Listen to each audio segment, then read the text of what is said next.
MTN SME Hub. Link to growth. Link to success. Link to the ultimate resource for business advice and insights.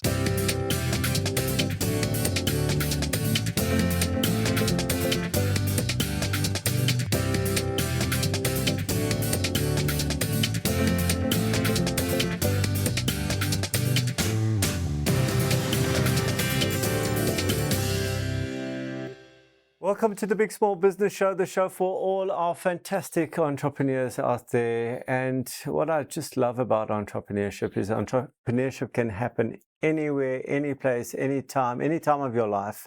And it can be something that you can start on your own. It can be a business that you buy, and it can be a business that you buy from your parents. In studio with us today, we've got Daniel McCarthy. He's the director of Groundcover Leather. Let's take a look. My name is Daniel McCarthy, and I'm one of the owners of Groundcover. I'm Angela McCarthy, and I'm the marketing director of Groundcover. We sell stitched down leather shoes, or footwear, boots, shoes, sandals. We also sell bags and accessories like belts, wallets. The construction of our footwear is called stitched down footwear, so it's probably the most old-fashioned way of making shoes, where you build the shoe over a plastic last. It's a kind of a plastic foot that we call last, and the leather folds out and we stitch it down onto a piece of leather and then trim it from there. So my parents founded the company in 1990. My father kind of always had a passion for leatherwork, so I think he started making leather products from about 12 years old. So it started very small, a workforce of about 4 people. And then it's slowly grown over the years. We've now got a workforce of 30 people. My father passed away in 2010, and my mom's been running the company on her own since then. And then we moved back from the UK in 2 years ago. 2 years ago. And we've just gone through the transition process of taking over the business from her. So it's kind of on its second life now. Well, when we got back from the UK, the first thing we wanted to improve was our e-commerce. So we spent a lot of time redesigning our website and just trying to reach those pockets in South Africa that would never come to us otherwise. We make 65 pairs a day. I think we would probably like to get to the point where we're making 80 or 90 pairs a day, but nothing really bigger than that. So we've got the store in Courage Post, which is our main shop, one in Clarence, one in the Drakensberg. We've just opened here. And then, maybe we'd look at one other store doing a bit of export, but not very much bigger than that, I don't think. So we've been on a few trade shows. We've joined an organization called SAFLIC, which is a South African Footwear and Leather Export Council. We've done a few trade shows in America with them. We've been to the UK, Dubai and Tokyo. We're kind of in that exploratory phase, looking at where our products would probably be best fit. I think for us, somewhere like the States or the UK is probably the best fit for us, but we're still trying to keep it small and manageable, and we're still trying to figure out what the right business model is for us to go over there. We're looking more at a B2C rather than a B2B business model, but it's just trying to find the right model that works for us.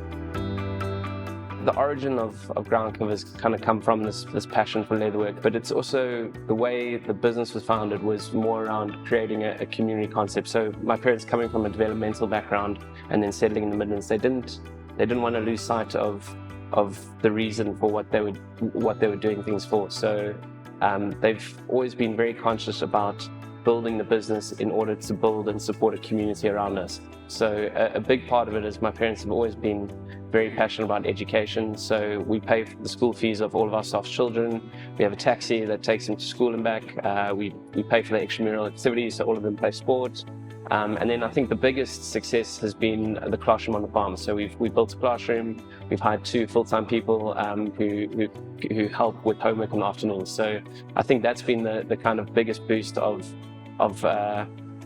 giving kids, or our staff's kids from our area, the kind of next step up in life. I think our challenge now is about scaling in a sustainable way. We've looked at, on these trade shows that we've been to America, we've had interest, from buyers who want 2,000, 3,000 pairs of that. It probably, that kind of model wouldn't work for us. It would be too much for a small company like that. So I guess we're looking for advice on how to scale our business in a sustainable manner. It's just kind of taking the next step of how do we grow, but grow in a way that doesn't jeopardize our business or put it at risk by scaling too quickly, and maybe also forming the wrong partnerships for a kind of business like ours. Welcome, Daniel. Thanks for having me. Right, so now you've got to help me here, because in the insert you said you want to produce 80 pairs a day. And right now, then you said you, in one instance, you're making 60 to 65 pairs a day. So you're asking about scale, but you're saying you want to get from 60, 65 to 80. It doesn't feel like a scale question. So you want to just maybe clarify that for me? Yeah, sure. I think to start, I think the shoe industry in South Africa has pretty much been decimated in the last 10 years. So KZN has always kind of been the hub of shoemaking in the country. Yeah. In the last 10 years, we've had from 10 factories that produce over 4,000 pairs a day.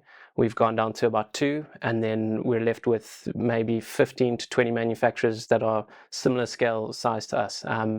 And that's been a symptom of imports coming in and just tough market conditions, I guess. We've done a lot of introspect about why we've been able to survive when other companies haven't, and I think a lot of it is being a small, manageable company where we've, like you say, we've only manufactured around 60 pairs a day. And we've had controls over everything and oversight over everything in our company. And we've been very conscious since we've come into the business about not losing that. So we don't have ambitions of becoming a 1,000 or 2,000 pair a day factory like a lot of the other factories have, and then have fallen short, I think. We would like to stay as a sustainable kind of small to medium sized business. But also in the face of the challenges facing the industry, we know we need to improve, and I think we have the capacity to improve with the infrastructure that we have. So there's an opportunity for economies of scale to be achieved, and without growing our overheads too much. But there's probably a limit on that, which I think is around 100, maybe 110 pairs a day, where once we go above that, then we need to start talking about real scaling and increasing the size of our overheads, which obviously have knock-on effects on margins and so on. So we, at the moment, and it depends what season we're in, obviously sandals are a lot quicker to make than shoes. We make between 50 and 60 pairs a day. I think our factory can make, at the moment, up to 90. I think we'd like to get up to around 90, 100 going forward to be what we think is sustainable as a manufacturer. Okay, I think I understand the position now. We're going to take a break, and when we come back, I've got more questions for Daniel. Stay tuned. MTN SME Hub, link to business success.